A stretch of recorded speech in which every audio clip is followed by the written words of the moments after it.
在韩国有一座城市，整座城几乎就是一座露天博物馆。很多人来韩国只停留在首尔或者是釜山，却很少知道在两座城市之间却藏着一座统治韩国将近1000年的古都庆州。如果你在台湾很爱逛老街，来到这里会有一种很奇妙的感觉，古老的寺庙、石塔与沉积就这样散落在现代城市之中，整座城看起来就像武侠小说里的场景。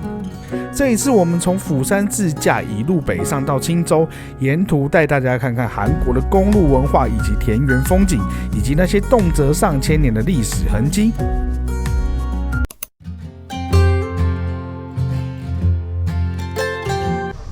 我们现在来到金井山梵豫寺，本来是想要来山上避暑的，可是没想到山上也还是蛮热，虽然说有一点风。然后我们现在来到这个梵豫寺呢，它是一间千年古刹。只是说后来啊，在战争中它遭到了损毁。那现在在重建之后呢，依然也有几百年的历史到现在了。我们进来的第一道门叫做潮汐门，这非常的特别，它的门矮矮的，然后有4根很大很大的柱子去支撑着它。这个是釜山的有形文化财。那虽然我看不太懂什么门道，不过好像说这是叫做一柱门。我想奇怪，它明明就有4根柱子，为什么叫一柱门呢？我觉得蛮特别，因为我一进来有被这边壮观的那个佛寺啊给吓到了。再来，我们要穿过一层一层的门，天王门跟不二门这样的设计呢，在佛教上都是有它的意义存在的。我们进来里面，它的殿宇非常的多，而且都建得非常的工整。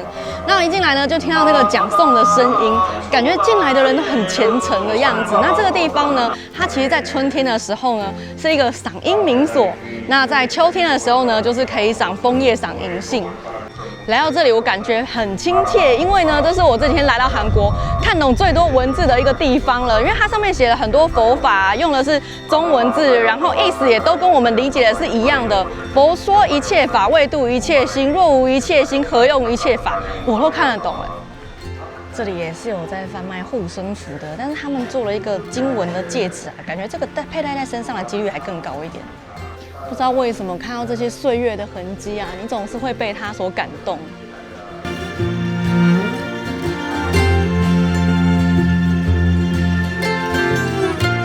关于这座寺庙的命名呢，有一个很有趣的传说，就是它是金井山嘛，就是有一口金色的井，那是天上的金色鱼乘五彩云下来到这个井内玩耍，所以呢，它就取名叫做梵豫寺。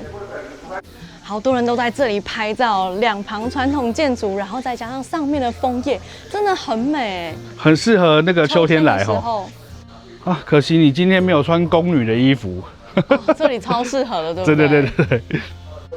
等一下，为什么是宫女啊？因为宫女比较好，通常那种妃嫔都会被互相害死。难道宫女就不会吗？好像也是哦。这种历史剧看太多，就连王都会。我跟你说。梵豫寺的周围就是一条清澈的溪流，所以很多人在这边戏水。它水真的是清澈见底哎，水好冰好凉哦。虽然外面呢气温这么的高，水还是一样的维持低低的温度，非常的棒。这边飘来了烤肉的香气，还有人准备帐篷在里面睡觉。这不是佛门圣地吗？这个景点啊，好适合夏天来，就这样待一个下午。为什么不是就在我家旁边呢？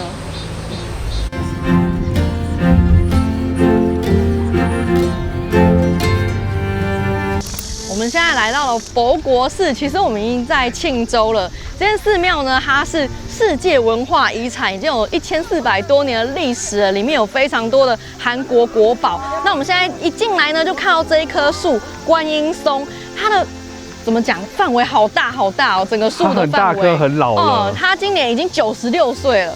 我其实进来有看到，我觉得哇，很厉害这一棵。没想到在寺庙里面可以看到这样小桥流水的景致，而且这一切看上去都很有历史感。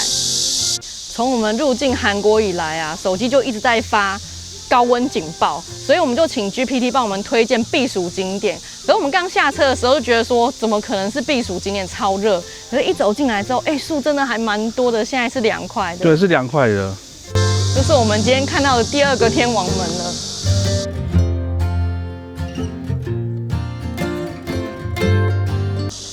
我我们现在看到了紫霞门，第一眼给我的印象呢，觉得跟一般的寺庙不太一样，比较像是领主住的城。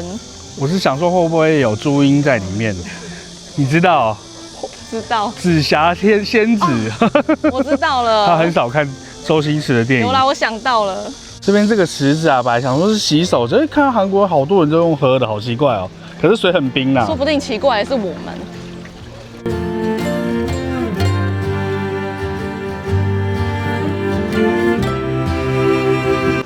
在我身后的这2个塔呢，都是韩国的国宝。这个是多宝塔，建于西元751年。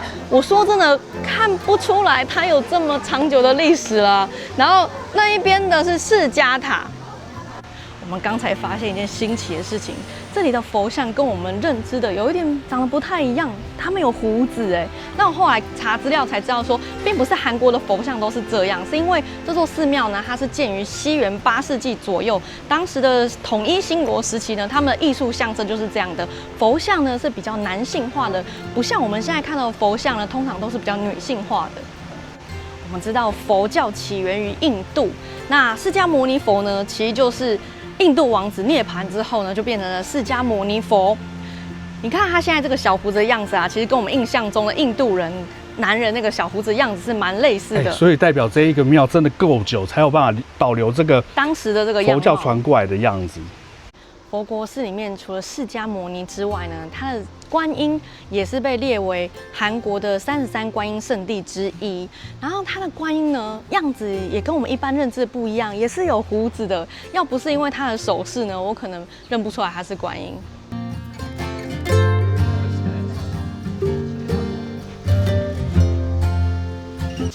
除了是世界遗产之外，这里一样是赏樱赏枫非常厉害的地点。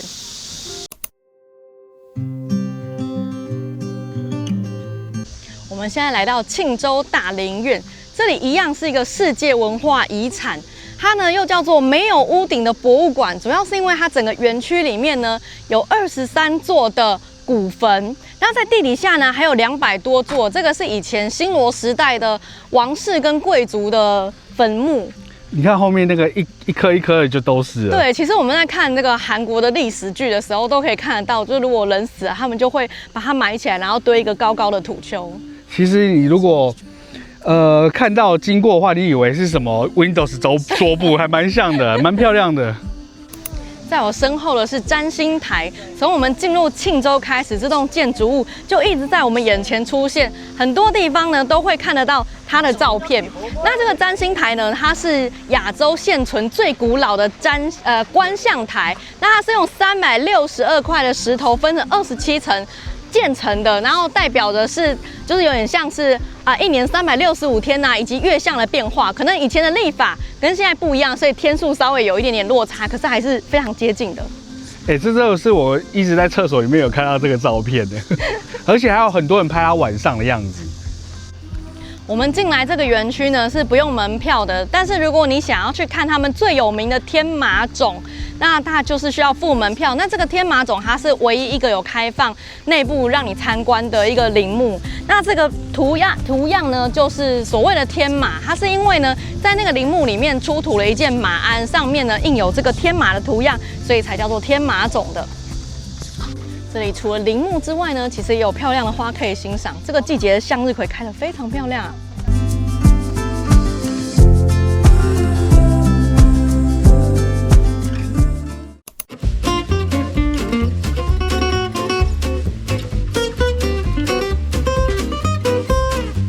开箱一下我们今晚的住宿，它叫做 Denpasar， 它在庆州的市区。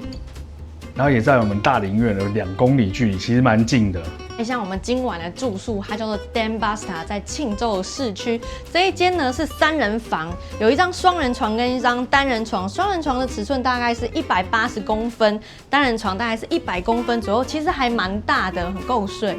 说房间的空间没有很大，但它的设备呢都给你还蛮好的。这个电视很大，应该是55寸的吧。而且它这个房间非常的新，我觉得大概可能开不到1年哦。在这边呢是他们的衣橱，镜子后面呢放了一些备品啊，我的包包。这边是冰箱小小的。那我觉得最神奇的是这个电子衣柜，奇怪，我们来韩国这一趟已经碰到第2次电子衣柜了。这超棒的，你衣服有点湿湿的，放进去1个小时它就干了。我跟你讲，我上次就是在饭店里面洗衣服，然后从全湿的状态把它放进去，当然我有稍微脱水，放进去之后1个半小时就干了。好，搞得我们很想要去买一台。对，还是有厂商爸爸要来赞助一下。这么突然吗？角落有一台Samsung的空气清净机，然后我们的这是房间的玄关，脱鞋子这样很方便。然后他们在这里呢都会有一个门，晚上睡觉关起来，可能隔音会更好一点吧。这是他们的卫浴，洗手台坐在外面，整个还蛮漂亮。这个化妆镜这样很明亮。一个人在这里上厕所，所以我们就不拍马桶了。马桶是免治马桶。那我觉得比较诟病的一点呢，是他们家的淋浴没有干湿分离，所以可能你洗完澡之后，整间浴室的空间会比较潮湿一点。这也是你本人比较在意的，有些人不在意就 OK。那整间房间我觉得非常的棒，小了一点，但是我觉得非常的新，设备也非常好，而且他们服务人员非常的棒。而且我跟大家讲，其实我爸妈他们住到另外一间，因为我们刚好订的时候，另外一间房间被人家抢走，就完全没房间。他帮我推荐附近一间，然后我刚才有去拍一下，就是 take 给大家看，我觉得都不错。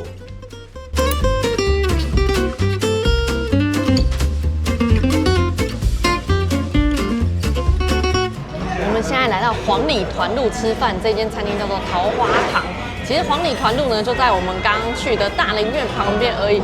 可是呢，我们先回去饭店 check in 放行李，因为那个时段实在是太热了，还是晚上来逛街是比较舒服的。结果呢，大家好像都是这样想，所以现在外面的车停超多的，其实还蛮能停车。对，我们现在吃这间桃花堂，其实我是随便选一间呐，要吃一次，我们等一下去逛街。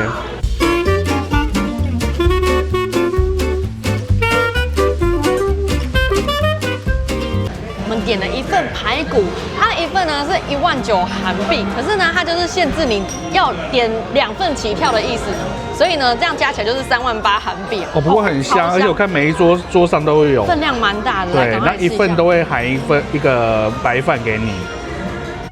我刚吃了一口，发现是牛肉，还好是我先吃，不然先生吃到今天晚上他就要坐在马桶上睡觉了。这个听说呢也是庆州的名物，对，没错。对，那我觉得这样子其实价钱还蛮划算的，因为里面真的很多，因为是牛排骨，而且超好吃，很入味，入口即化。这么喜欢？很喜欢。有辣吗？哇，难怪你吃的那么开心啊！这吃起来其实蛮像牛排的味道，而且酱汁呢是带点微甜，又有一点点黑胡椒的味道，非常的下饭。我觉得好可惜，不能吃，我好想跟你分享这个美味哦。千万不要，我不能吃牛，我不能吃牛。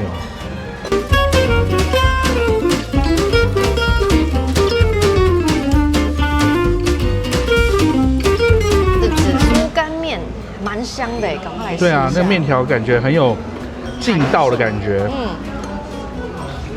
这个面真的充满了紫苏的香气，很清新。可是呢，有的人能接受，有的不能。像我儿子就说他觉得这个面不好吃，但是你就超爱的。很喜欢，我本来就喜欢这种香气。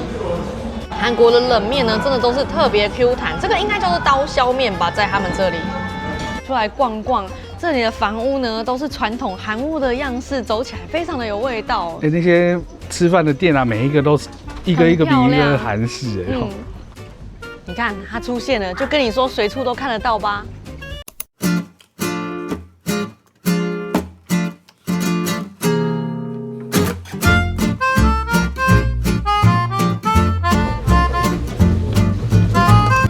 现在来买总本山庆州面包，听说是这里的名物。没错没错，它有点像是豆沙包这样子。我没吃过，可是想试试看。好，这个东西它的正式名称其实应该是叫做黄南饼，里面包裹着豆沙。那为什么叫做黄南饼呢？是因为这个地区呢叫做黄南洞，最早出现这个糕点的就是这个地区，所以就用它来命名。1939年开始的。吃一下。不过我吃起来我觉得似曾相识，有没有？是好吃的，其实很像日式的小点心，然后我们在台湾的各地也都很相似的伴手礼。对，不过它相对来说是不是那么干，而且它里面带的一种微微的蜂蜜甜，有没有？其实它的豆沙也有一点点那种乌沙的感觉，蛮好吃的，蛮好吃的。这个很像铜锣烧的饼呢，叫做佛国麦饼，我来吃吃看到底有没有不一样。对。会不会就是铜锣烧的味道？完全不一样，有门道，对不对？它虽然长得一样，可是这饼皮完全吃起来不同。它中间比较 Q， 有点像是我们没有煎的过干的麦饼。其实我觉得这比铜锣烧好吃，因为它外皮 QQ 的湿润的，然后里面的内馅也是湿润的，还有它的蜂蜜香味也是蛮浓厚的。好吃耶，这个我喜欢。其实我觉得这个比黄南比好吃，难怪他要拿这个给我们吃了。好吃。从这里远远望过去，可以看到占星台晚上点灯了，也是很漂亮的。我们的抹茶山也是有点灯的啦。这里的传统房屋都是2层楼的，像我们在看剧的时候啊，就很常会有看到主角啊在上面喝茶嘛，然后看着下面的人经过，然后如果看到仇家的话，他就直接从上面跳下来拦截他。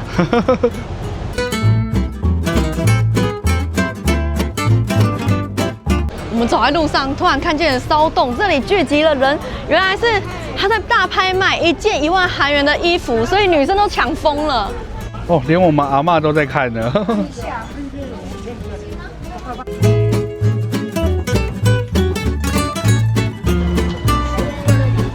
这一条就是黄里团路啦，它的名字呢其实是来自于梨泰院一个很有名的地方，叫做金里团路。那这边叫做黄南洞，然后呢又想要跟金里团路有一点结合，所以就叫做黄里团路。这里就是庆州，听说年轻人最爱来逛的地方。要是我也会喜欢啊。你女儿刚刚听到我们在讲黄里团路，然后她暴动，因为她听成什么女团路之类的。她也想走女团之路，对不对？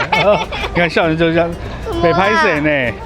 我们平常夜市是没在少逛了，台湾的，然后日本晚上的商店街，泰国的夜市。那韩国这边呢，让我们蛮震撼的，因为整条路的氛围做得非常的棒。你看哦，到处都是那种黄黄的灯光，配上它的传统建筑。这其实感觉像是把民俗村，然后里面盖一个夜市来。对，可是不知道他们会不会觉得他们这个的假，因为像我们民俗村都会做的有点假的，可是我们看都觉得很兴奋。或许他们到我们的民俗村也会觉得很兴奋。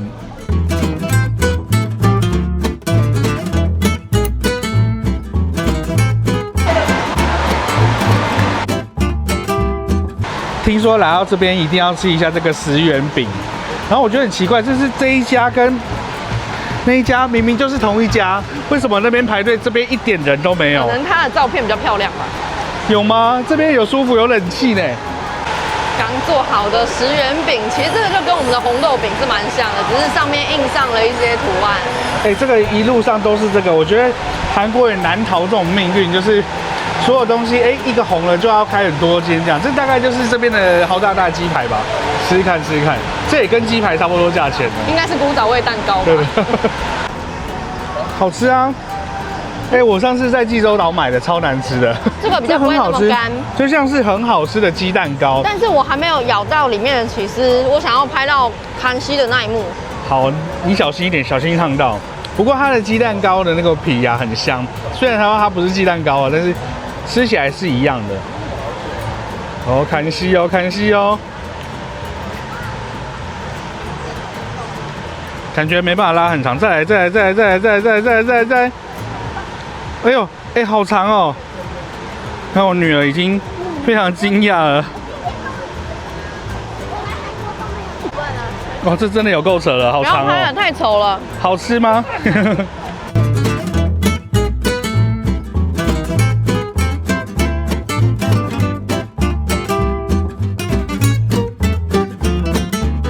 已经到了那一种开始喜欢买衣服的年纪了。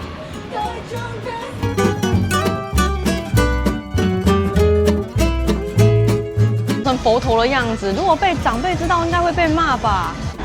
我们现在要回去休息了，我觉得还蛮值得来走一走的。等天气冷一点的时候，再来会更舒服。我觉得白天应该会看到韩屋更多美丽的风景，但是我觉得人可能会更多。早餐好吃吗？好吃。它这边早餐非常简单，但是已经收了，忘记拍。就是有泡面，还有那个吐司，对不对？对。非常的简单，然后一些果汁这样子。属于有就好，但是每个东西都不难吃，对不对？对。他们这个饭店啊，里面都会有一些电动可以打，游戏室啊什么的。你看，这是按摩椅跟电影院，我是用不到，但是觉得还蛮酷的。后你看还有网咖，这里面是不还好没有先让小朋友知道，不然他们昨天晚上应该就待在这边了。这边的景色好美哦，现在刚好是稻田的季节，一片绿油油的。我们家还蛮喜欢坐着车看着外面的风景。其实韩国高速公路边的风景呢，也是一样非常的漂亮哎。因为我们平常真的是太常去日本了，那我觉得这边呢跟日本比，真的是一点都不会输哦。我们这2天开高速公路啊，发现他们的路都整理得非常的平整，很少坑坑巴巴。再加上这台车真的是非常舒适，所以即使我们开这么长程的车呢，也一点都不觉得累，非常的舒适。我们回家可以换这辆车，还蛮喜欢的。我们现在要走到另外一个交流道出去了。那其实他们这边的路标指引呢，非常棒。你看地上哦都有红红的线，对比导航的地方也是有红红的线，所以呢就完全不用怕走错路。像我们在日本呢就很常下错交流道，其实我们在台北也蛮常下错交流道的，所以我觉得这个设计呢真的是非常的棒。小朋友突然说想要上厕所，还好这个上面呢都有显示说，什么时候会有洗手间的地方？我觉得这个真的蛮贴心的。小朋友突然说想要上厕所，还好刚好看到了旁边有那种厕所的标志，我觉得这样的设计很棒，我们不用撑到休息站。哦，舒服了，对不对？舒服了。换我去了，弟弟还跟我分享哪一间厕所，他觉得比较干净。像导航上现在出现的呢，就是休息站的标志，大概每20-30分钟就会出现一个，大家可以去那边吃饭、上厕所。这就是他们的休息站，还蛮大的。我们刚才看到一个啊，就是传统韩屋造型的，也是非常的漂亮。因为在庆州啦。我们现在来到安东休息站，一下车阿嬷就开始逛起来了。这个商店蛮有趣的，卖一些车用五金啊之类的，很像我们的夜市一样，有点时代感的。对啊，很特别。我们那边就不会卖这种东西。对，就是下车来体验一下韩国当地人的生活。对啊，原来他们会想要这种东西这样子。阿嬷还在挑帽子。哦，这边都是老 CD 耶。你开车开到一半，突然想听老歌，马上买就有了。哦，这边汇集了一些我爸跟我妈会喜欢看的东西。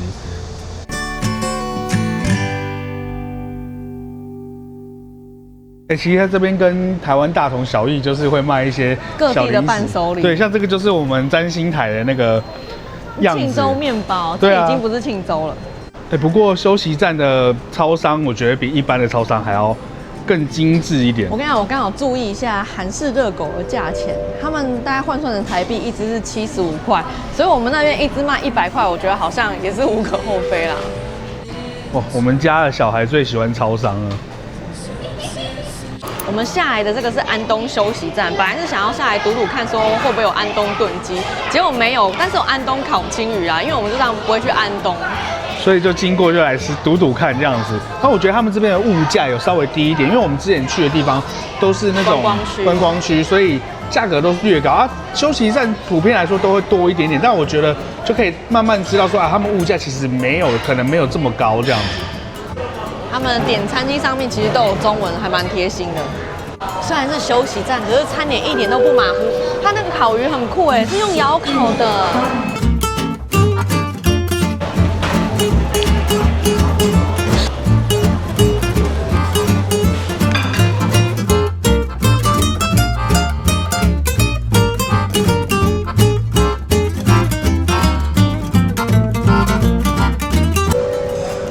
先来吃一下这个8000块的拌面，感觉蛮好吃的，而且其实物价比较低一点点，因为大部分都要9000、10000的。看样子算是满意哦。它看起来虽然很红啊，可是不会说太辣，然后再加上里面有香麻油，重点就是香麻油，什么东西加香麻油就是好吃。我跟你讲，再加一点芝麻更好吃，这是我这几天的心得。里面有啊。哦，赞！来吃一下这个青鱼，没有吃到安东炖鸡，吃到安东烤青鱼。其实不错吃，可是我觉得济州的更好吃，因为济州更肥。然后济州的比较烤的没有那么干，但是济州光一只就要差不多1500、15000了。这边的话整个套餐才13000，还可以。我觉得它这个米饭让我很惊艳。我们刚刚一路上来啊，看到的都是稻田，它这个跟新细米有点类似，这样很饱满，对不对？粒粒分明。对，但它没有这么大颗，可是吃起来非常好吃。这个是牛骨汤，它里面的牛肉味非常的浓郁啊，可是没有几块肉，可能是因为它就是牛骨汤，不是牛肉汤吧。然后呢，它就是有一点，我猜应该是韩国的大酱下去，那整个风味还蛮浓郁的，只是说稍微有一点点辣，但小朋友也还可以接受。这就是我们的休息站初体验小小吃的午餐。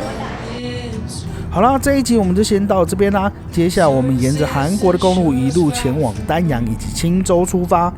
老实说，此行我们被韩国的公路给吓到啦。经常在亚洲各国自驾的我，很少能碰到能与日本一较高下的公路。我只能说，道路的品质一点也不输给日本。如果你喜欢这一集，也欢迎你帮我们订阅、分享、按赞加热推。我们下一集见啦，拜拜。